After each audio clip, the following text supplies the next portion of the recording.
The Galloway Glens has been running since 2018. It's a 5-year scheme. It's Heritage Lottery funded, and we're hosted by Dumfries and Galloway Council. As I say, we've got a remit to connect people to their heritage. That's our primary remit from the Heritage Lottery. But we've got a secondary aim of supporting sustainable communities. And I think even in the 3 years since we've been going, that our understanding of what sustainable means has probably changed a little bit. We were thinking before about probably economically sustainable, to be honest, but now really it's upon us, isn't it? And it behoves us all to be working towards an environmentally sustainable lifestyle. And this is our little contribution towards that. So we've got some great speakers for you here today. I want to introduce them all to you just now. Guys, if you sort of unmute and say hello, that will bring your image up. I'll stop sharing just for a minute there. First of all, I'll just introduce you to Sheena Andrews. So if you give us a wave, Sheena. There's Sheena. Sheena's the Research and Sustainability Manager at Giki, which we're going to be hearing a lot more about, but it's one of our key partners in this programme. And she's responsible for developing and supporting Giki's community engagement and their Eco Champions programme. Sheena provides support to communities and not-for-profit organisations, so that's us, in using Giki to live more sustainably. Her previous experience includes 10 years in environmental and sustainability management within the industrial and manufacturing sector, and 5 years as a charity fund manager providing support to community carbon reduction initiatives throughout Scotland. We've got McNab, Laurie, who many of you know. McNab is the Galloway Glens team leader. You might know, or you might not, that he ran the development phase of the scheme as well. So he's been living and breathing the Galloway Glens for at least 6 years now. It must be McNab. He's increasingly committed to reducing his environmental impact, and I think, like me, he's looking forward to learning new tips through this programme. I think there's so much we're all going to learn from it. And then we've got Anna, is our key speaker for this event. Hi, Anna. Hi, Anna Pitt is a partner in Grime for the award-winning Zero Waste Week campaign. Anna loves talking rubbish and how we can reduce it. She's author of 2 books on the subject: Leftover Pie, 101 Ways to Reduce Your Food Waste, and 101 Ways to Live Cleaner and Greener for Free. And she puts her bin out once a year. What's her secret? Well, it's got a lot to do with what she buys, and that's what we're going to be talking about today. So before we go any further, you are all muted, and it will stay that way because there's too many of you on, unfortunately. But we do love a little bit of chat. So if you want to have, if you've got any questions as things come to mind, then do feel free to open up the chat, and maybe we could, if you wanted to, you could say where you've come from. That's always lovely to find out where people are dialing in from. And then we'll have a formal Q&A throughout the event. And I'm just going to share my screen again because I've got our agenda. Here we go. So Sheena's going to take us through an introduction to Giki because I'm sure that you're all wanting to find out what that's all about. Anna's going to take us through her really excellent presentation on what we buy as the main part of the event. We'll stop then for a Q&A because I'm sure it'll prompt lots of questions for Anna. But then we'll move on to McNab, who's going to take us through some further steps that you might want to consider taking. And then I've been doing some research into sort of community options, I've called them. So that's ways that you can do it here in the Galloway Glens area, ways that you can take it further if you want to. And also on this occasion, some other options more nationally. And we'll have another Q&A, and then we'll look to close about 9 o'clock. But I have learned that people like to ask and have questions answered. So we'll not close at 9 on the dot, but we will try and keep it relatively prompt. I wanted to say the Galloway Footsteps, we've been really clear throughout that it's all about individual actions. It is easy to get overwhelmed by the scale of the problem, and we want this to be really focused on things that we can all do as individuals to make a difference, which is why we've partnered with Giki. We've had a steering group running through the programme for us, and they've been really excellent, helping sort of guide and steer and making sure this is a programme that hopefully is really useful to everybody. So I just wanted to say thank you to them quickly. I don't know if they're online, I think they are. We've got Caris, main prize of the Crichton Carbon Centre. We've got Sarah Farrell, who's the Climate Emergency Officer for Dumfries and Galloway Council. Ted Leeming, who was one of the founders of Natural Power Consultants and the chair of the Galloway Glens Landscape Partnership, and McNabb, who you've met. So thanks to all of them. Hopefully you agree that we've created something that is useful to you. And the last thing to say from me is that there's no pressure to, but if as you go through this, you think, yeah, this is for me, this is going to be useful, I want to be part of this, you can sign up to Giki for free anytime by messaging me in the chat, your email, and then I can send you the email to get you signed up and into the system. Please make sure it's a private message to me. You can see that in where it says on the blue, everyone. Drop down and make it a private message to me, just to keep your email address private and don't send it to everybody. If you don't want to do that, obviously you don't have to just talk, but if you don't want to do that just now, I'll send an email out in the morning and you can reply to that. If you want to do a little bit of parallel Googling while we're on, this Giki is zero.giki.earth. But with no further ado, I'm going to hand you over to Sheena. Great, thanks Helen, and hi everybody. My name is Sheena Andrews, and Helen mentioned I'm the Research and Community Manager for Giki. And I'll just share my screen with you just now. And yeah, so hopefully you should be able to see my screen. And yeah, so basically, you know, it's great to be working with Galloway Footsteps on their programme. And I'm going to give you a brief presentation, give you an overview of Giki, who we are, what our mission is, and then walk through our live tool and show how it can be used to, you know, to live lighter and leave a lighter footprint on the planet. So basically, Giki Zero, Giki stands for Get Informed, Know Your Impact. And we're a social enterprise that was founded in 2017. And really our mission is all around helping people to live more sustainably and to start taking tangible actions to start reducing their impact on the environment. And we do this through our app called Giki Zero. And it's a step-by-step guide that it allows you to quantify and understand your carbon footprint and then start taking actions to reduce it. And it's personalized as well. So we have over 130 different steps. So it can suit everyone's different lifestyle, their budget, where, you know, their priorities are as well. So, you know, carbon emissions are really at the core of everything that we do, but we also encompass other sustainability issues as well. So we have steps you can take action on, like reducing waste, increasing recycling, reducing single-use plastics, and also other measures for reducing our impact on land use and protecting forestry and wildlife as well. So yeah, really this is a decade for action, and I'm sure you will have seen this graph in many different forms before, which is basically showing the global greenhouse gas emissions and how they've increased from pre-industrial times to where we are today, and then the steep trajectory that we need to achieve to reduce our emissions by 2030 and then beyond to net zero by 2050. So obviously this challenge, it requires on a global scale changes in government policy, it'll need business transformation and change in infrastructure and how we live. But really within this as well, there's a big portion of this is to do with individual action and what we can each do individually. So it's around about 3/4 of global greenhouse gas emissions can actually be attributed to our individual household emissions. So that individual action portion is really you know, a key part of the story. So in terms of individual action, this graph here is just showing that the average UK carbon footprint, individual footprint is 9 tonnes. And this is showing how it's broken down over different lifestyle areas from home, food, transport, purchase and services, and then where we want to be by 2030. And it was a 2.5 tonne target. That's supported by the Paris Agreement. And really, so this transition here, this is where we see Giki Zero has a lot of power and can help people in that transition of moving to that target.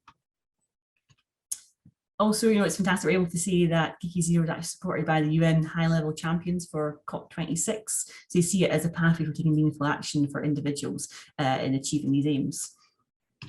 So what we'll do now is I'm just going to switch over to Giki Zero. So this is our live tool online, and just give a wee run through of, you know, how it works and how you can use it to start taking action. And when you first sign up to Giki, there'll be a series of quite simple, straightforward questions that you'll be asked, and that will give you an estimated carbon footprint. And then you'll land on this page here, which is your progress page. And up at the top here, you can move between the progress page, steps page, which is all about taking actions, and then the footprints page where you record, you can put in all your footprint data basically.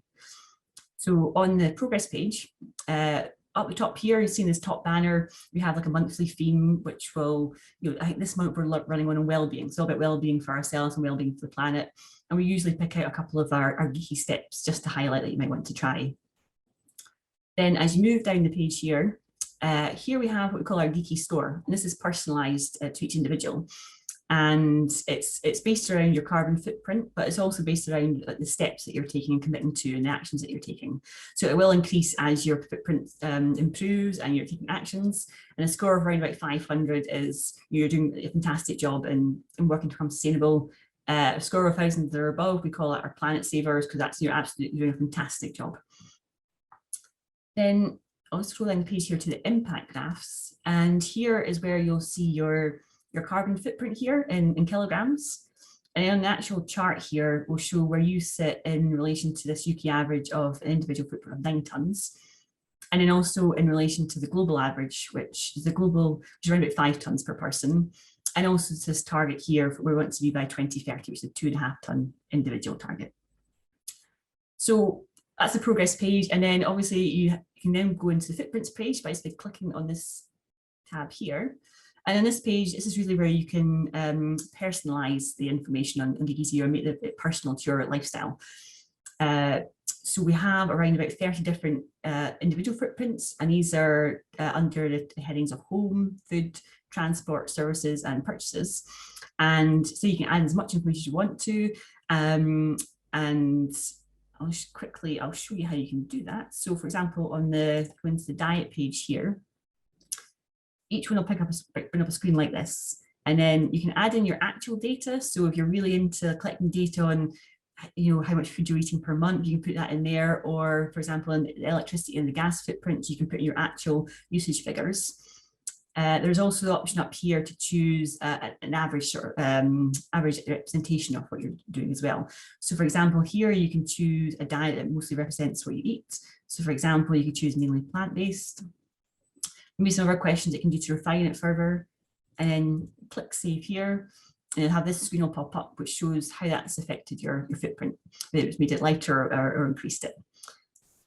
And then that will automatically update your progress page as well. So Giki Zero is one of the most in-depth personal individual carbon footprint tools that's available. So there's about 10,000 different variables that sit behind each of all these footprints. And for example, we've also carbon footprinted every breed of dog, which some would say is the most important member of the household. So if you do have a dog or a cat, you can add it in here, and you can actually choose by dog breed. So pop that in there, and again, you'll see, click save, and that will show you how that affects your footprint as well. Let's show in this page as well, just to highlight, if you do sign up for Giki Zero, that this information icon just down the bottom here, this is actually your friend. So if you actually got any questions about any of the data, how we deal with like the privacy areas or the Giki score or anything, you can click on here and enter a question, and that will bring up data. So let's pop as an example, Giki score, and then that will bring this information up here. And also, if you can't find the information, you can easily click ask here and send us an email, and we'll get back to you within 2 days. So that's just a quick run through of, sorry, I've just forgotten to go through the steps page, so better do that. So on the steps page, this is obviously where you can start taking action. And as I said, we have over 130 different steps, so you can really personalize it and choose steps that fit with your lifestyle. And you can refine them by the area of lifestyle here, and also how easy or tricky they are to do, and the scale of impact. And that will bring up a list of suggested steps for you to take. And then you can click here, say, right, okay, I do this, or this is something I want to try. And you can also, just for more information, click on the little icon button here, and that will bring up all this information with some hints and tips how you actually can go about doing that. Use some useful links for our websites and the benefits that it's going to do for you as well. So that's really, this is a very powerful part, because it's actually showing like how you can take individual actions in your life. So say this is the individual for what we put all your data in. Obviously, as part of the Galloway Glens and Footsteps programme, it's part of looking at the collective actions that we can all take together, and collectively the difference that we can make. So we do have the Galloway Glens account, which will show the collective progress that we're making. You'll be able to access that for an overview. And I'll just show you very briefly, because we'll probably go that into more detail in future sessions. But how you can access that is go to the Teams button up here. If you click there, this screen will pop up. This is a demo account, so at the moment that shows the green company here, but that will show up as Galloway Glens on your account.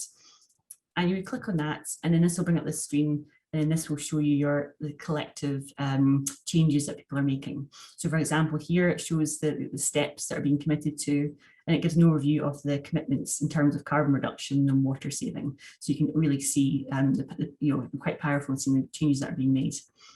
And similar to your individual account as well, you'll be able to see here the impact graph, and this is the average carbon footprint of everybody within the community group. And also here, again, it's showing where you sit in relation to that and the UK average and the target. And you can break that down, and it shows over the different areas of lifestyle where sort of the main impacts actually lie as well. So it's a very quick overview. As Helen mentioned, time for sort of more questions or stuff like that. But I will stop sharing now and hand back over to Helen. Yeah, really interesting. I mean, that was a really whistle-stop tour, but we just wanted to kind of give you the overview of it, because we've based a lot of the format of these 4 events around these, so that if you come out of these events really inspired to make action. I mean, taking action is the key point. I mean, if you're just going to do it, then do it. Brilliant. If you want to log it, and if you love a bit of data, and if you want to see how you're doing and track your progress, then Giki is so fun. It's so interactive. It really is as easy as it looks. It can be an app on your phone as well, I think, Sheena, can't it? As well as logging in through the website. So yeah, it really is. We were super impressed. So that's why we've sort of so happy to be in partnership with them. So that's the overview of it, and we will come to questions. There's a few questions coming in, but I think I would really just like to hand over now to Anna to get into the main bit of the evening and hear Anna's story and her thoughts on what difference we can all make through our purchasing power. So over to you, Anna. Thank you, and thank you for having me here. That sounds absolutely fantastic for a piece of software to measure your impact.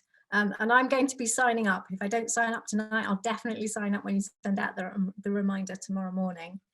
So I'm going to share my screen. Hopefully that will all go smoothly. Bear with me. And I'll just talk a little bit about my story of buying, really, and what my views are on the impact that our purchasing decisions can make. So as Helen said, I call myself partner in, actually Rachel calls me partner in grime at Zero Waste Week. So I'm part of the campaign that runs every September, every year, the first full week of September. So that first Monday of September will be the start of Zero Waste Week 2021. And that will be our 14th campaign. Come and join us. So the thing is, we have got lots of smart people telling us that we're trashing the planet, haven't we?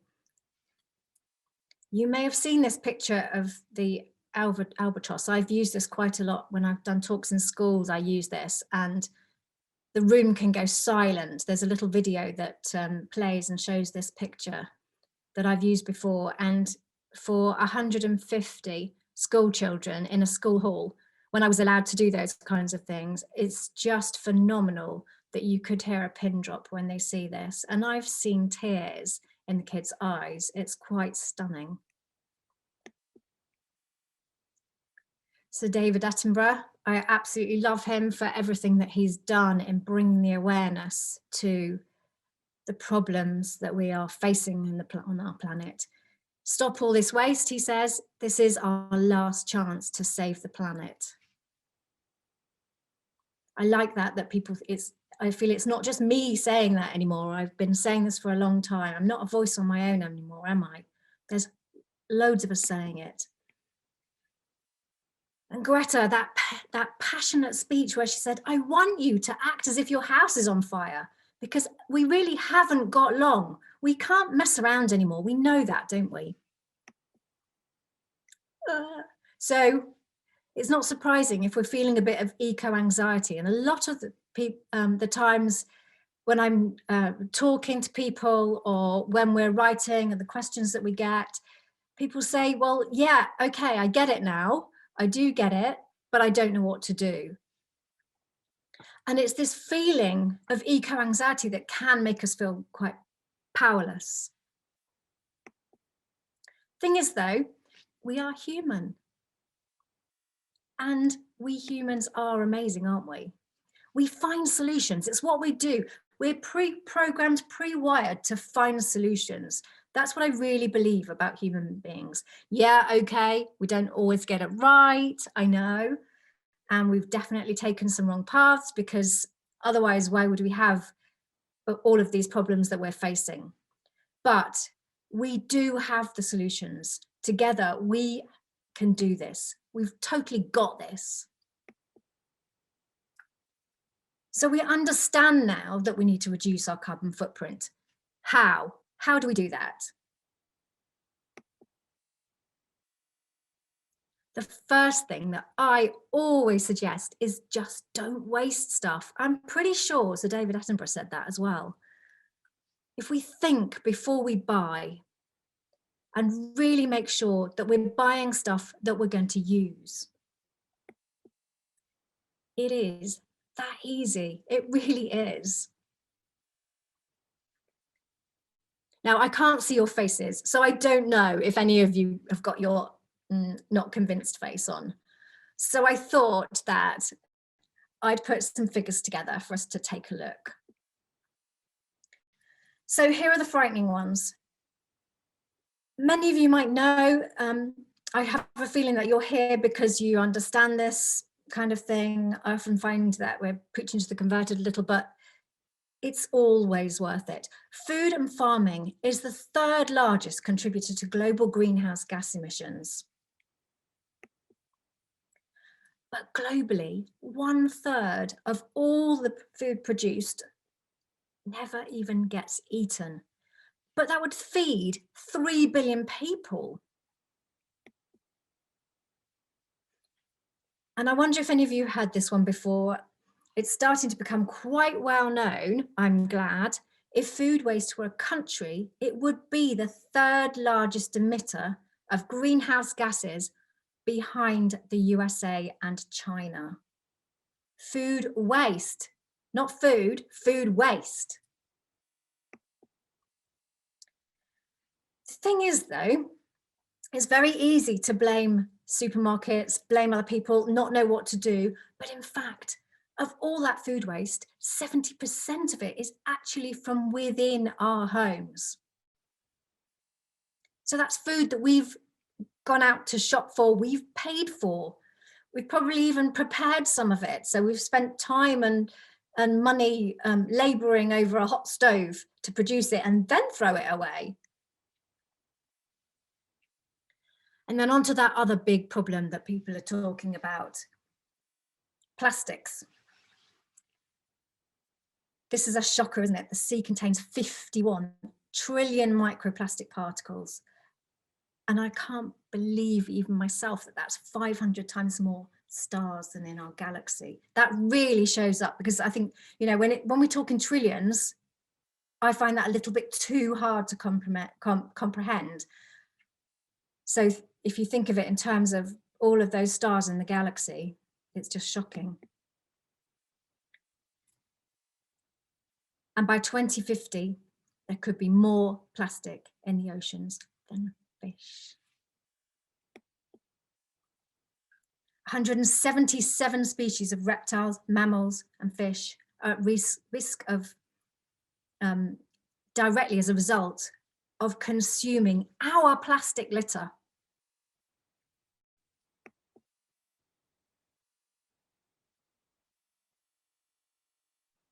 Just going to leave you to read that for a moment. We have the power to change this. Every time we buy something. Because the thing is, buying is a decision, isn't it?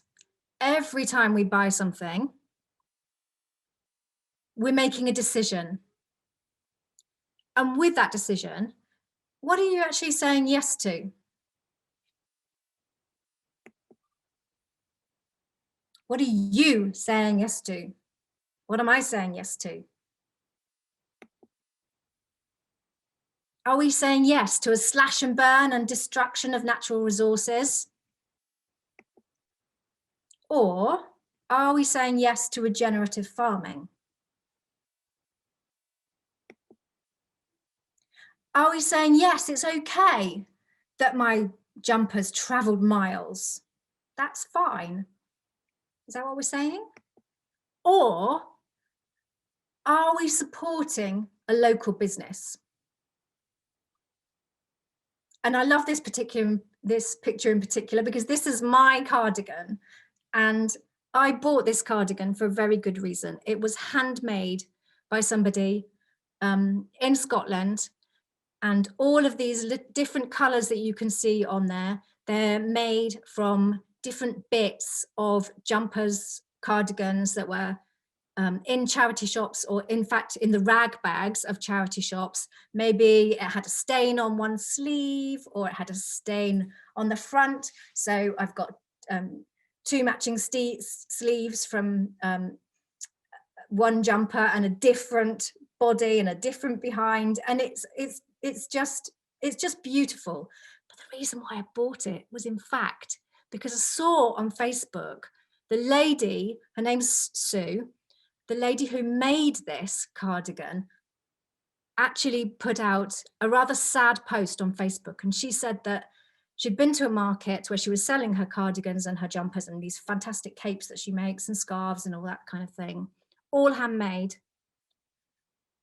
And somebody said to her, "Oh, it's very expensive, isn't it?" Now, I think this cardigan was about £80, but I got really riled that somebody said, "Oh, it's very expensive," because she's on a market and it's handmade. Why should it be any cheaper? And I thought, well, but by the time I bought this, I hadn't bought anything new for many, many years. So I was really out of touch with what the prices were. But I went to my local Marks and Spencer's and I looked at what you could get for £80. We couldn't get a jacket. You could get a cardigan, but you'd be paying about £80. And so I decided, right, that's it. I am going to buy one of her cardigans right now. And I got straight onto the internet, and I have had this on practically every day this winter. I wear it so many times. The price per wear, this is really important, I think. The price per wear, I think it's got to be maybe, less than 20p. I wear it so much. I've had it for several years now. And it still looks new because it was handmade, it's beautiful, and even the jumpers were secondhand. So again, let's get back to that. What are we saying yes to? Are we supporting a linear economy, that throwaway society where we take, make, throw away? Or are we saying yes to a circular economy? It makes a difference. We can have a little look at it just so that you know that I'm not telling the truth, so that I'm not telling lies. It really does make a difference. And I think that Giki is going to be brilliant for telling you just how it makes a difference. I like to talk about quick wins. And this is a really, really easy, obvious swap. If you, when you're out and about, refill an old drinks bottle or a reusable, a nice reusable drinks bottle that you have forever. I've had mine for well over 10 years now, and I do make sure I wash it regularly. But fill it with tap water rather than buying mineral water, because it has, mineral water has 1,000 times more carbon footprint than tap water. So what does that mean? Okay, we'll use, because we're not really out and about much yet, I hope it's coming in the UK, we'll use 1 litre plastic bottles.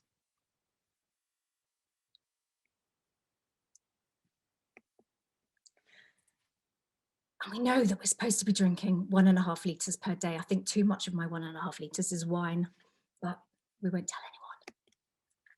So what does that mean? I thought, right, I had a look at how many people there were in Dumfries and Galloway. I didn't know how many people were coming to this event, but I thought, well, let's pitch it really low. There's 148,000 people, is it? And I thought, well, if we go somewhere between the innovators and the early adopters, we're looking at about 10,000 people. So 10,000 people are probably already making that switch, and they will take their reusable water bottle with them with mineral water. So let's see, what difference does that make? So 475 bottles, 10,000 people. It's just astonishing, isn't it? It actually comes out at 109, so it's 1.9 billion tons. Sorry, 1.9 billion kilograms. But if you look at it in tons, it's still over 1,000 tons. So that's just from one really, really simple switch. So by the time, I can just imagine, by the time you've put everything that you're doing, all of these little switches, and you're buying decisions into Giki, it will be astonishing the difference that you can make. So what does that actually mean, 1,000 tons? It's 6.4 million kilometers driven in an average car. I know that they can vary a lot, but if we say take the bog standard average, so that's more than 160 times around the world, and it heats 405 homes for an entire year. But what if we all drank tap water? Okay, so we're looking at 1,642.5 kilograms of CO2 if we all drank tap, if all 10,000 of us that were the early adopters and innovators drank tap water. So how does that compare? Well, we can still get 9,605 kilometers. It's not even halfway around the world. And I worked that out, that's Galloway to Glen Helen, which is in Australia, but I just picked it because it seems to have a nice Scottish name. In terms of heating the home, it'll probably just about take the chill off your loo, but really it's not going to be warm. So we'll do another quick one here. So what if those same 10,000 people, or even a different 10,000 people, let's say, decided to cut their food waste by 25%? The average person wastes 173 kilograms of food per year. So let's do the maths. And we know that some of it's outside of our control, but 70% of it was in the home, wasn't it? So that's in our direct control. We have the power with our buying decisions. And that makes 120 kilograms. So quarter of that, we'd make a reduction of quarter of it, which is actually not that hard. We're saving 30 kilograms. But that's 10,000 people, 300 tons of CO2. 300 tons of food. But for every ton of food that's saved, as in eaten, rather than landfilled, that saves 4.2 tons of CO2, of CO2e. This one I could always remember. It's etched on my brain. 7 million kilometers driven around the world, 185 times, 471 homes that would heat. So you can see it does make a difference. But what do we do? So here are my top 3 tips for zero waste. Number 1, can I use what I've already got? So we don't need to go out and buy a fancy water bottle or a fancy zero waste kit. That the whole concept of a zero waste kit drives me nuts. Just use what you've already got. The most sustainable purchase is nothing.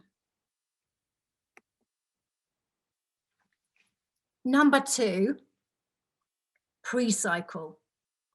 So what will happen when you don't need it anymore? This is the question I ask myself before every purchase. Does it become rubbish? Or will it go on to be a resource somehow? Then number 3, wait a moment, just have a think. What are you saying yes to?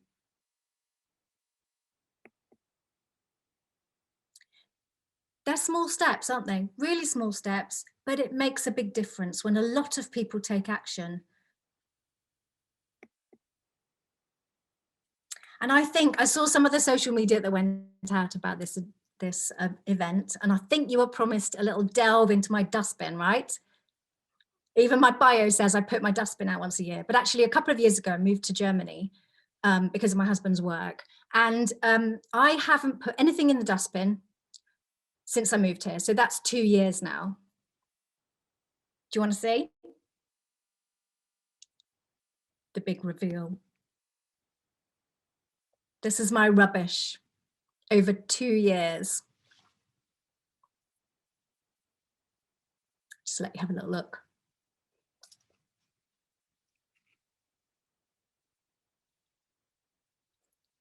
I actually realized that when I took this picture, I forgot a little bit of my rubbish. I've still got a broken glass sitting on my windowsill. And there's a little piece of, when I came back to Germany after the last time I was able to be in the UK, I came on the Eurotunnel because I came by car, which is it's a bit of a Corona thing. I'm a overnight bus, train kind of person, but we've all got a bit scared of traveling on public transport, haven't we? And I treated myself to, what are they called? Macaroons. And they came in a plastic bag, sorry, a paper bag, but they had this plastic seal. So what could have been a perfectly good paper bag that could have gone straight in the recycling or in the compost or whatever, I had to remove this little plastic seal that sealed them shut. And I thought, well, it's a shame that this company haven't thought it through and haven't thought, right, what will happen to this paper bag after they finished with it? So it became no longer entirely compostable or recyclable. But what I always do is, I say always do, if I have something like this, then I will make sure that I do compost or recycle every last bit of it. So the other bit of rubbish, that apart from the broken glass on my windowsill, is a small amount of plastic, a little bit like you can see next to that card, which is my train reduction card. Why they expire every year, I don't know, because it means that you've got to have a new bit of plastic every time. So there you are. Right, I'll let you have a little bit, few more seconds on that, so that you can ask me some weird, really wonderful, weird questions. I think that's enough, eh? And I look forward to some questions from you.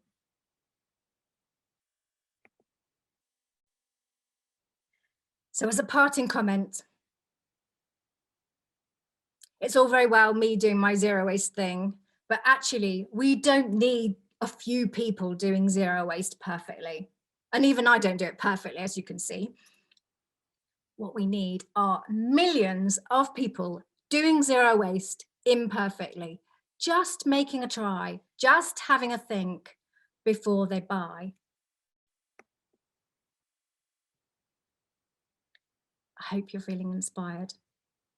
So what will you do before your next purchase? Oh, fabulous. Thank you, Anna. That was so interesting, and real food for thought there in the breadth of the problem, which I think we all know it to some degree or other, but sometimes you don't like to look at it too directly. But then the actual point that what we can do to make a difference is what this is all about, and I think you just demonstrated that so clearly.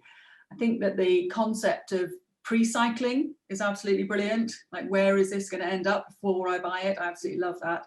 And yeah, the concept of not buying something at all to start with is easier said than done, but it's a good one.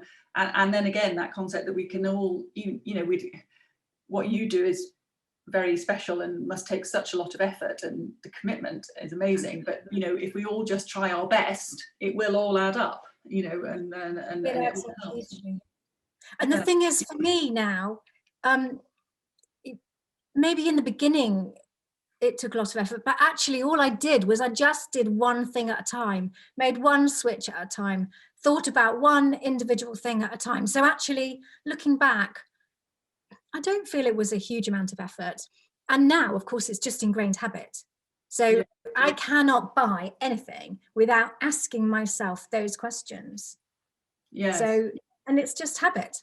So it actually makes it really easy. But you don't have to go zero waste overnight. Nobody's asking you to do that, because that would be like going on a diet. And, you know, we know they never work, do they?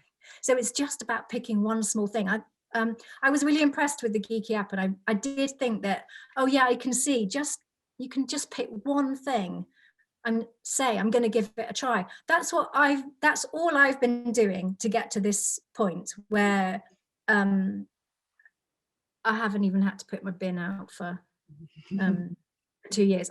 To be honest, I now collect it all up because I do these talks, and I've realized that actually what people really want to know is what happens when you make all these decisions, and you know, what does that look like in your bin? So people like a good delve in my dustbin. Everyone likes a good rummage through the bin. Yeah. We've got some questions coming in, which is brilliant. Mary is saying, which is, yeah, how do you reduce your food packaging? I guess is that the pre-cycling aspect of it? It's the pre-cycling aspect, yes. So if it's packaging that I know that I can't recycle, I now have made the decision that I don't buy it. I am lucky that I have a refill shop nearby. I have a farm shop even though I live in a town, there's like a farm shop, because it's a small town, but in a very rural area, which I think is how you would describe your own area, isn't it? So a lot of the local producers send stuff to this farm shop. So rather than go to the supermarket, I go there. I take my own bag. Obviously, I think, you know, a lot of people have adopted that habit, and probably, you know, we'd look back and thinking, God, did we really actually take 5 brand new plastic bags from the till every time we went shopping? I mean, that's crazy, isn't it?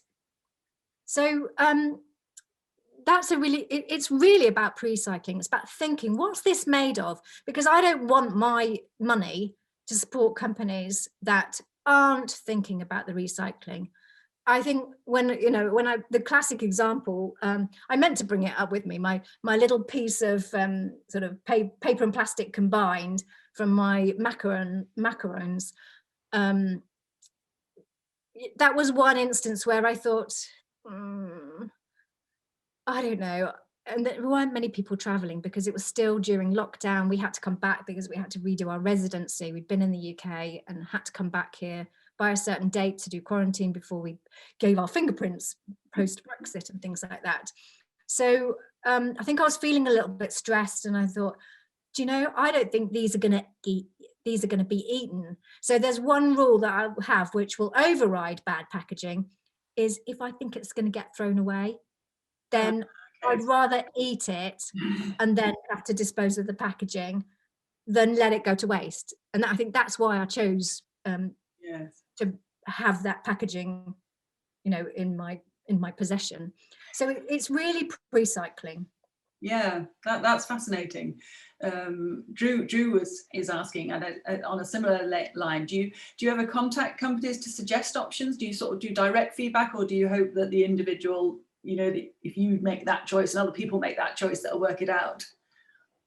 Well, I think I'd love to say yes, I do, but actually no. I'm a very, very quiet activist, and Rachel does more of that. So my partner in crime, as we call each other, Rachel Strauss, she does more of that sort of direct action, also from the comfort of her sofa. So I used to be the one going out and speaking in village halls, and she's the one who does the social media behind the scenes, and she will do quite a lot of naming and shaming and that kind of thing. I'm not very good at that. I don't like to upset anyone. So well, I think what this is about is hoping that we can all feel convinced that if we all just decide we're not getting it because that film can't be, you know, the film on the top of the tomatoes can't be recycled, then hopefully they might work it out. They will work it out, because if none of us are buying it, then they're going to change. So really, we as citizens have enormous power just through what we buy. So if everybody's buying bags of apples in the supermarket and everybody's ignoring the loose apples, then that supermarket's still going to carry on supplying apples in bags and probably cheaper than apples loose. But if everybody was to choose the loose apples, and if you didn't worry too much about the shape of them and the color and, you know, the uniformity, the beauty of them, and you went for flavor instead, then what will happen? They'll start to stock the wonky veg again.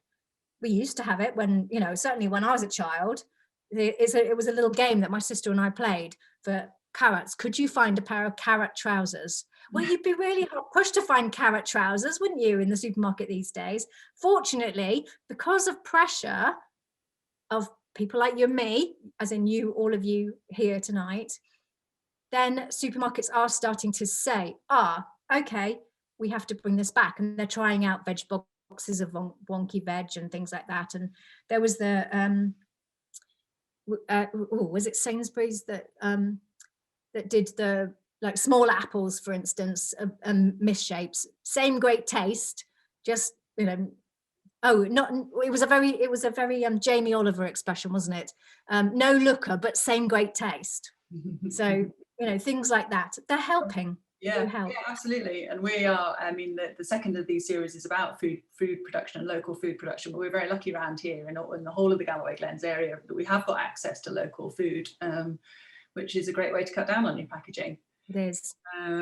A few comments coming in about, you know, plastics, they're difficult to recycle, and even if you do recycle them, you've got more plastic in the system. So a sort of general trend, I mean, obviously it's, you know, it does, you know, it's got advantage in being a lightweight packaging material, but once it exists, doesn't it? So it does. It's not easy to recycle. I mean, don't get me wrong, I am not anti-plastic by any means. I think there's a lot of plastic bashing goes on. It is, in a way, the victim of its own success because it is so lightweight and so versatile. And plastic packaging can, to some extent, protect, sort of save from food waste. But really, I think that's because we've got bad habits that we have to be protected from. If we didn't have those behaviours in the first place, the plastic wouldn't be so necessary. But I mean, you can't buy a soft drink, for instance, to take home with you that's not in a bottle. So why not have a plastic bottle? Because the glass bottle has a massively bigger carbon footprint. So unless you're going to reuse the glass bottle, you may as well go for plastic. And really, we should really be able to recycle every single plastic bottle that we produce. The technology is there. Yeah, that's interesting. We've got a couple of sort of more technical questions. Have you ever come across sort of paracetamol or ibuprofen not in plastic and foil packaging? Is it possible to get those? Have you come across those? So I don't think I have. I haven't. I'm very lucky that I don't have to take such things very often. I do realise that I have been very lucky.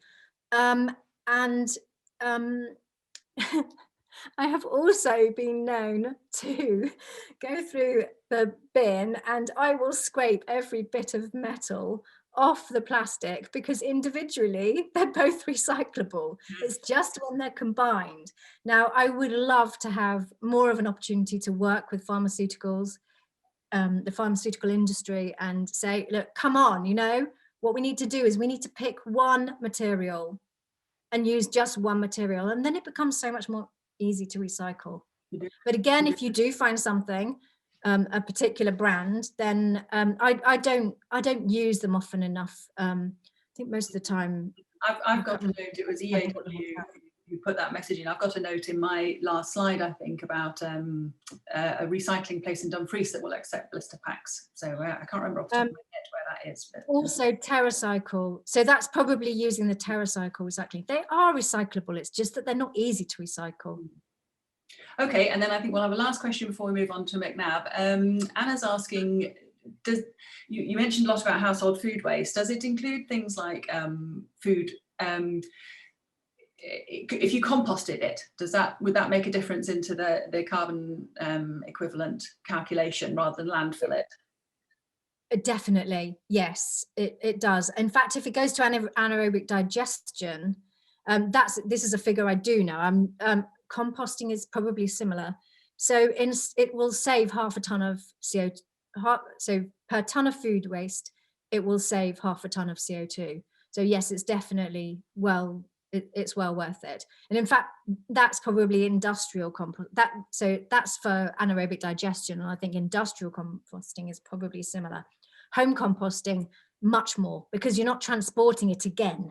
So you're not doubling those miles, because you've got the food miles for it to get to you, and then you've got more miles for it to get to the composting facility if it's just going in your garden. And you're presumably going to use that instead of purchased compost for your vegetable garden. So okay. it is well worth it. Yeah, so for scraps and inedible bits, then composting is the way to go. And I've just got one last question that I just remembered early on from John, which is potentially more of a question for, or sort of feedback to Sheena and the Giki team, sort of maybe an option there that, if, as well as saying yes or no answers to the lifestyle questions, when you're kind of assessing your carbon footprint, obviously you need to say yes or no so they can give you a mark. But John's suggesting that I would do this if it was possible. Option might provide useful data to support farmers and farmers markets and producers. So that's an interesting point there, because yes, there's some things that you think, well, I don't do it because I can't do it, but I would love to do it. So that's great. Yeah, thanks for the feedback on that. There is the option, and some of them there is the option for, I'm not sure if he's talking specifically about the footprinting information. Sometimes the option to say, right, I don't use, specific, like you use gas, for example. But yeah, if there's a feedback, we'll definitely take that on board. We're always trying to improve the tool as well. Lovely. Okay, well, we're going to have another little break for Q&A at the end, but I just want to hand over to McNab just now. Thank you so much for that, Anna. It's fascinating and really inspiring as to what can be achieved with that real conscious progression through time to a really amazing endpoint. So thank you very much. McNab, can I hand over to you? Yes. Yeah. Are you able to hear me? Hello. Yeah. Yes. Thanks so much for that, Anna. I'm tempted to say that everyone should come and delve into my bin, but handily I've strewn quite a lot of it over the house behind me. You can see how I'm living. So the comment was made about why don't I tidy up my house for Zoom purposes, but I thought it looked homely, but all I see now are filthy, filthy purchases. So thank you so much for that, Anna. I think there's some changes that I need to make there. I'm going to speak very, very quickly here, just for a couple of minutes, because on my Giki journey, I'm at the very beginning of the Giki journey. So I'm hoping that following the event tonight and Helen's email tomorrow, I'm going to use Helen's email tomorrow as a nudge to get me to sign up on Giki and join Team Galloway. So I'm at the same stage as everyone else is, really, but I just wanted to give a wee snapshot of what I've found on the Giki website. So I'm just going to share screen now. There we are, if someone could give me a nod. Brilliant. Cool. And so the heading here is what we buy and how we as individuals can make decisions which pulled together into sort of aggregate form can actually make a difference. And what I've quite liked about the Giki website, and yes, there are other alternatives to Giki available, but this is the not-for-profit organization Giki that we're working with. What I like about the Giki website is that we've been able to actually it assesses everybody's life, it assesses the decisions that you make and tries to put a quantifiable measurement of the carbon that comes out of it. It's got some really good materials, but broader than that, it's trying to inspire us to make changes. I love the point that Anna said about don't try and do everything at once. Don't set yourself a target that you're going to immediately fail at. Try and set some tangible targets. And I think what I've realized from this is there are a couple of points that jump out to me as changes that I could make that I think are habitual more than anything else. There's about 25 or so different headings of tips and ideas of how to change, or changes you can make. I've picked out 3 of them that I wanted to say tonight. Clothing. Those of you who know me will know that I'm very well dressed every time I go anywhere, but I think there's some real changes we can make to how we consider clothing. And what I like about this clothing angle I'm going to talk about now is this idea of pester power. So much of clothing is done through where you have to be smartly dressed or you have to be wearing the latest clothes. And I think there's a couple of things on the Giki website about sharing within networks, sharing baby clothes and toys, taking old clothes to the charity shop, and buying products from the charity shop. And I think one thing I'm really looking forward to when the shops are back open again is trying to take this up personally. And there's a lot of clothes There's an amazing statistics about 50%, or here we are, 10 billion pounds worth of unworn clothes in cupboards across the UK. I mean, how on earth are we still buying more clothes? So there's a lot of clothing in circulation here. Is there something that we can do to try and share and pass it on to people? And a lot of that is going to come down to this pester power, I think, of how we can work with other people around us. There's a comment made I saw in the chat earlier on about the minute you're having to recycle something, we've already failed the easiest point, which is not to buy it in the first place. So this idea of challenging every purchase, I think is absolutely what Anna said. And I'm going to try and pick this up about every time we consider a purchase for ease or for simplicity. Is this definitely something that we need? I love the idea of do I need it versus do I actually want it? I thought was quite interesting. And can I get it secondhand? Could I borrow it? Do I have something I could make repurpose or use it myself? And then avoid giving unwanted presents is something that I am particularly prone to doing, possibly at the last minute, bought from a petrol station, which is another separate story as well. But this idea of unwanted presents, how much do other people want what you're giving in their lives? Are we adding to the clutter in people's lives? And so it's been really nice, some of the things on the Giki website about alternatives to tangible physical presents, or gifts or vouchers, or the idea of contribution to charity instead. Is there a better way of offering up that present? And really this idea of being better at buying things. And I think I actually have some gift wrapping, you'll see in the corner there, perfectly illustrating my point here about wrapping presents in gift paper. That is, you've got into the habit of wrapping a present with gift wrapping. This idea of using newspaper, and is it the gift itself that's actually what you're giving here, rather than the formality and rather than the habitual element? And is it the cheapest item that you buy? Is it actually cheapest for the environment? So what I've done is I've had a look at the Giki website.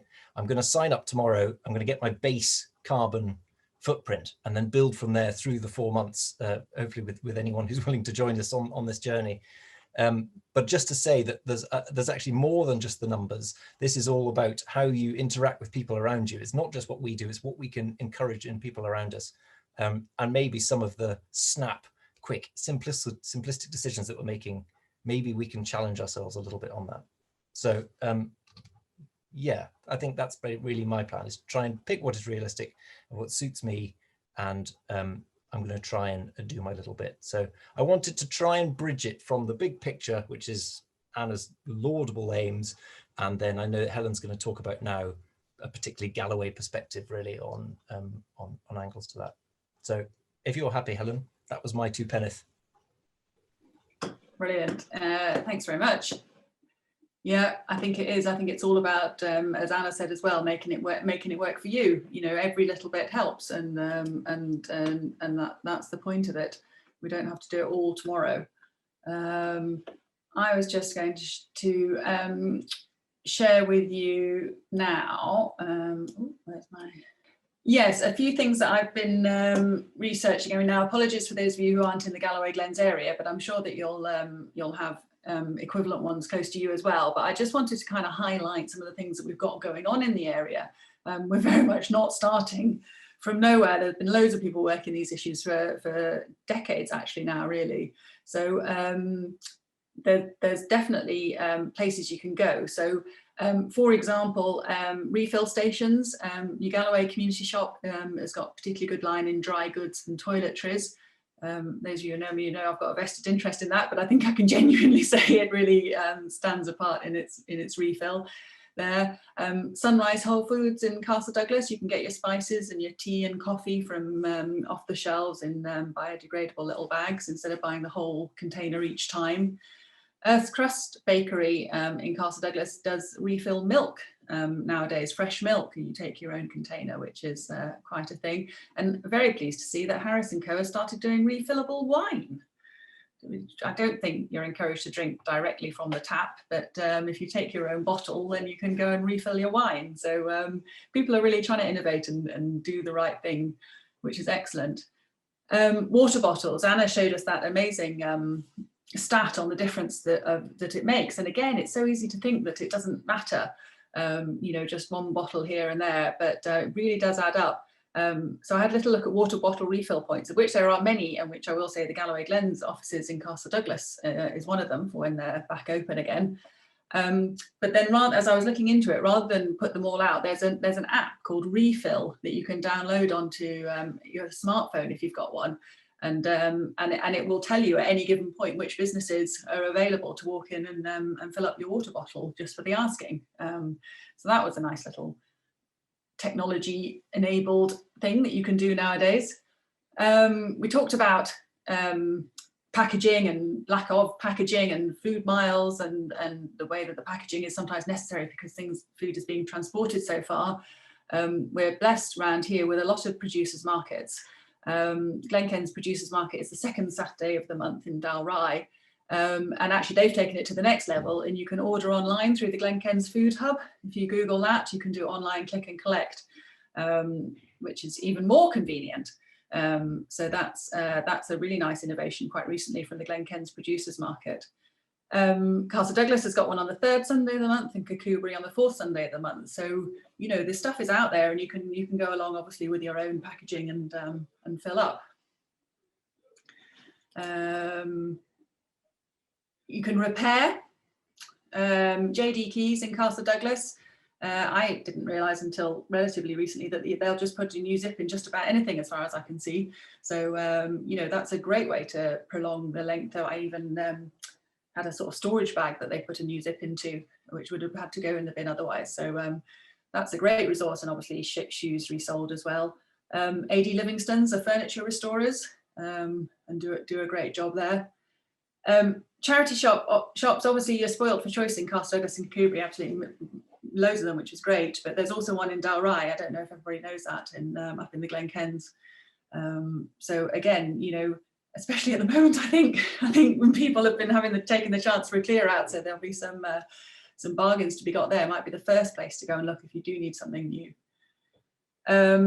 Recycling, again, those of us in the Galloway Glens area, that we've had the rollout of the curbside recycling very recently, which is a big step forward for Dumfries and Galloway. The Household Waste Recycling Centre in Castle Douglas will take your small electrical items and batteries and LED light bulbs, which is nice. And this is the reference that Anna made of TerraCycle. The TerraCycle sort of specialise in hard to recycle packaging, like crisp packets and blister packs and things like that. So they're worth a Google. There's an organisation called All About Recycling in Dumfries who work with TerraCycle, and they're our kind of local place. So they're the ones to get in contact with about where drop-off points are. I think the point is with those is you would maybe have a community initiative or something to collecting crisp packets, and then somebody would take them and do it in bulk. But certainly one that is going is a plastic-free D&G initiative, is these blister packs that we talked about. You can drop those off in Castle Douglas. Again, if you're not from the area, you know, I'm quite sure that all of these things will be available in your area. There are community initiatives going on everywhere. Oh, Mary's just said you can take crisp packets to New Galloway Community Shop for recycling by TerraCycle. So there we go. Castle Douglas has got plans to become a plastic-free town, which is very exciting. I don't know I think Piper might be online at the moment, but Piper Booth is the coordinator for that. And she works for Castle Douglas Development Forum, and they're doing climate cafes and all sorts with views to making Castle Douglas a really sustainable community. So that's a really interesting development for Castle Douglas as well. Again, I'm going through all these. You know, you can just contact me if you'd like any more details of any of these. I'm completely certain I've missed people out, and I do apologise. And hopefully people are putting in ideas into the chat, because I do apologise if I've missed people out. But those are the ones that I could find in the Galloway Glens area. And then I did want to say, if you start sort of thinking quite systematically, this is something I've started doing since I've started on this journey, is looking at the things and you just think, gosh, that's a lot of single-use plastic. So I used to get my dishwasher tabs in big old bags, and just the bulk of that in terms of plastic, you just think, oh my gosh. So when you start looking into it, it's actually amazing what is out there. And these are things that you can, sometimes you get them on subscription, or sometimes you just buy them, and then mostly over the internet, to be fair. So you can get deodorants. This is an aluminium container with no single-use plastic in it. It's got a little bit of recycled plastic in it, but absolutely tiny. And the point is, and then the deodorant itself refills into it. So that's a bit of a new concept. Laundry detergent strips, you can see there. You tear them off and you put them in. I mean, certainly if I think of the jugs of laundry detergent, obviously I refill them. But that might be another way to go if with sort of zero packaging, really. Toothpaste pellets. I think that a toothpaste tube, because of the combination of plastic and metal together, I think that they last for 500 years or something like that, left to their own devices. So I have recently taken the plunge onto toothpaste pellets, which are slightly terrifying and have gone down like a lead balloon with the children, but we are persevering. Once you get used to it, then it's fine. And actually it's lovely getting something in a cardboard box rather than a metal plastic tube. Dishwasher tabs, as I say, you can get them posted to you in cardboard boxes on a subscription basis if you want. And something again that I've seen a lot of, and it is actually madness when you think of it, of buying cleaning products. So you know, your kitchen and your bathroom sprays, buying those new each time. You're paying for the new plastic and you're paying for the water that is being transported around the country or the world. So people now are selling tablets of the very, very concentrated cleaning product. And again, you can have it posted to you if you can't find it locally. And then you have your reusable spray bottle, you put in your tap water and you pop in the tablet, and that's you with a significantly carbon reduced product for your cleaning. So as I say, I'm not endorsing any of these in particular. These are the ones that first came to mind, but I found it interesting. It's just, you know, things are really changing in terms of technology out there. So sometimes it's just a question of thinking maybe we're just doing these things from a habit. And maybe it's time for a new habit. It does cost a bit more, so that's a choice we all need to see whether or not we can make. You know, the real life is out there as well, but at least if you know what the options are, you can start to make decisions. So yes, I think I wanted to stop that there and just have a little look at the comments again, because people have been piling in here with some great ideas. Yes, Anne mentioned right at the beginning the Giki app, Sheena. I think, is that something that you can use and you can kind of scan barcodes and it tells you about the provenance of the supermarket? Yeah, yeah. Thanks for mentioning that. I didn't bring it up in the presentation, partly for time. Yeah, but that's like a separate app in Giki Zero, so that's called Giki Badges, and I'll pop it in the chat as well. Actually, link to it. But yeah, it's basically an app you can download on your phone, and it rates supermarket products on how sustainable they are. So it looks at things such as recyclability, carbon footprint, contains palm oil, those sorts of factors, and it also will give you maybe like alternatives, so more sustainable alternatives as well. But I'll pop that in the chat as well. Yeah, brilliant. So you literally just scan, you download the app and use your phone to scan the barcode? Literally, yeah, use the phone just to scan the barcode and it'll pop up. If it's on the system, it should be. If it's a supermarket, most major supermarkets have all the products rated, it'll pop up there and just see, give you a list of, yeah, how it rates against all those different sustainability factors. Fabulous. It really is. I think, again, it's back to your point, Anna, that knowledge is power. You know, if you know these things, then you can start to make decisions instead of just picking up the one that's got the best marketing department and has been put at eye level. Yes, Catherine saying buying fair trade is a great way to choose gifts and food. That's really true. Ted's reducing Christmas presents down and by going round and round in a group, so you just do one person in the group. That's a lovely idea for a large family, and then you had to make it using only found and second-hand materials. Blimey, that's I bet that was fun. And of course, if you only have to do one, it takes the pressure off. 3 home hardware, laundry liquid and washing up liquid refills. I didn't know that, so that's a great Castle Douglas option. And Anna's in a wine village. That's in Germany, so that's a wee while ago.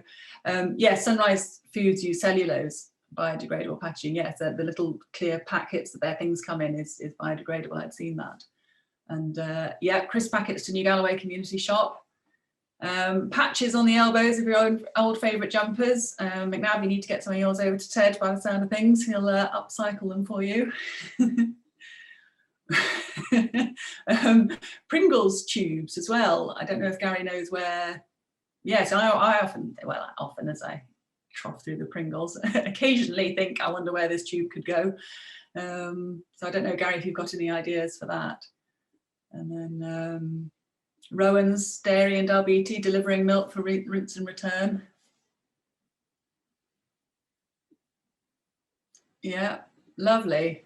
Reusable cups, coffee cup in the car when you go into services. Yes, absolutely. Yeah.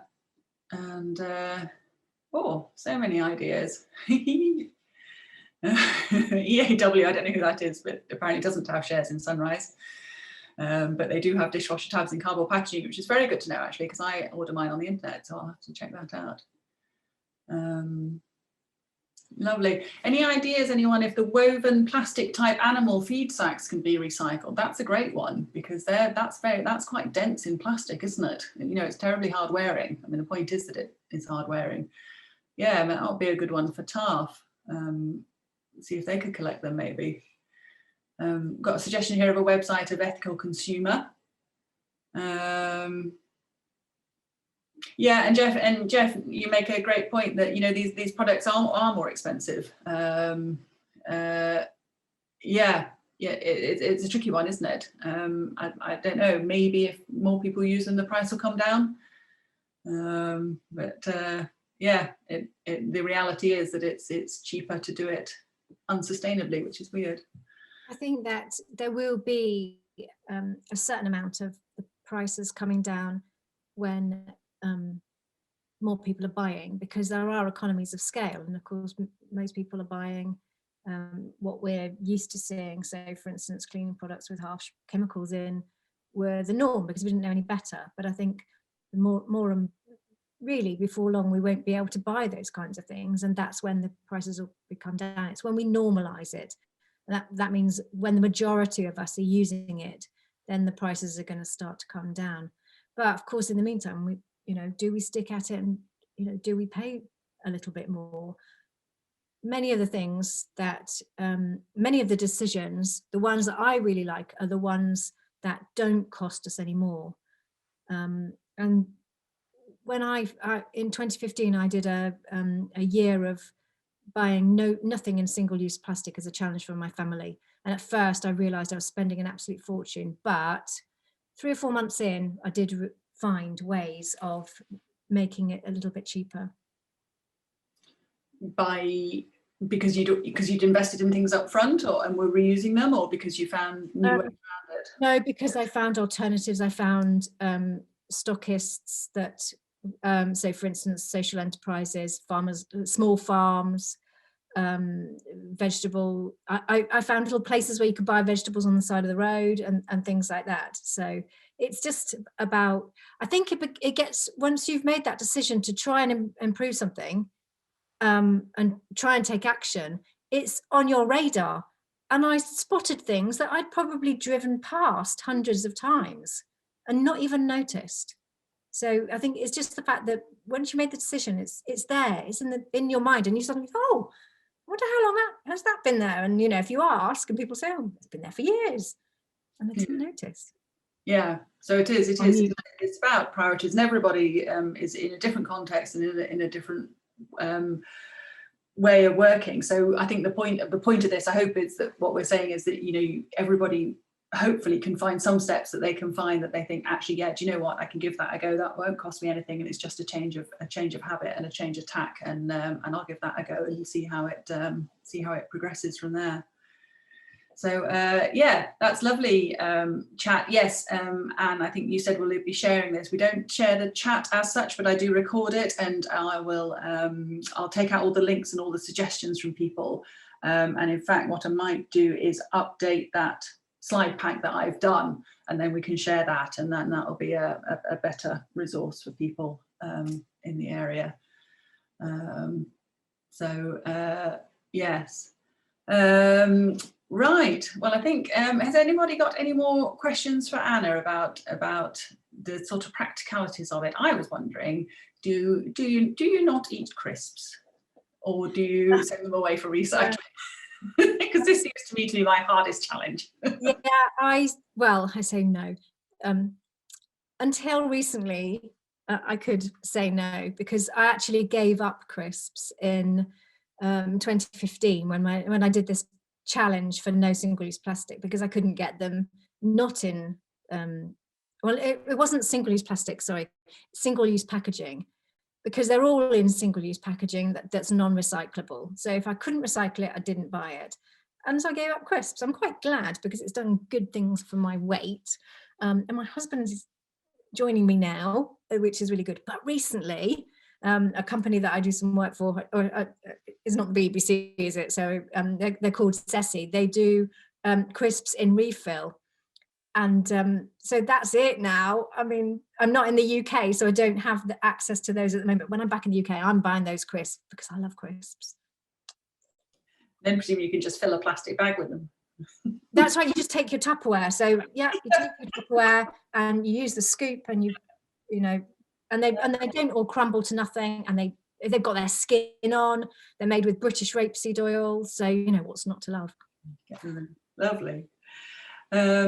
Excellent. Well, I think we've covered most of the questions. So I'm just going to share my screen again for the final bit. Yes, if you want more information on the Galloway Glens in general, then we're on Facebook and Twitter and Instagram at Galloway Glens. We have a quarterly mailing list, which, I mean, it's the extent of all of our projects, 36 projects across the Galloway Glens area, mostly to do with connecting people with their natural, cultural or built heritage. You can email myself, helen.kerran@dumgal.gov.uk. We can get you onto that. Our website is gallowayglens.org. We are recording this and it'll go onto YouTube. All of our other events are on YouTube as well. If you're loads of events on archaeology and the natural history of the area in particular at the moment. So maybe not now the sun's shining, but in the winter that's a great resource to sit down and go through. But as far as Galloway Footsteps goes, this is the launch event, and we're doing it on the first Wednesday of every month for the next 4 months. So coming up on the 2nd of June, the next ones, we've done what we buy. The next one is what we eat. The choices that we make in our eating and the buying of our food. And some of you may know Abby Morden from Hidden Veg and Propagate. She's got an amazing knowledge of sort of food networks and how to reduce the impact of what we eat on the environment. So I think that's going to be a great event. And then in July, we're doing Inside the Home. So that's all about the actions that you can take to make your home emissions lower. So Home Energy Scotland are going to be talking to us on that. That's going to be obviously a lot about energy saving within the home. Again, it's all going to be about individual actions. So we're not talking district heating, and we're not talking about new build housing stock or anything like that. It's concrete actions that you might be able to make inside your home. And then on the 4th of August, we're going outside the home, which is a slightly deliberately vague topic, because that covers all of transport, but also tree planting and gardening and all the other the services that you invest in, even where you put your money into your pension fund.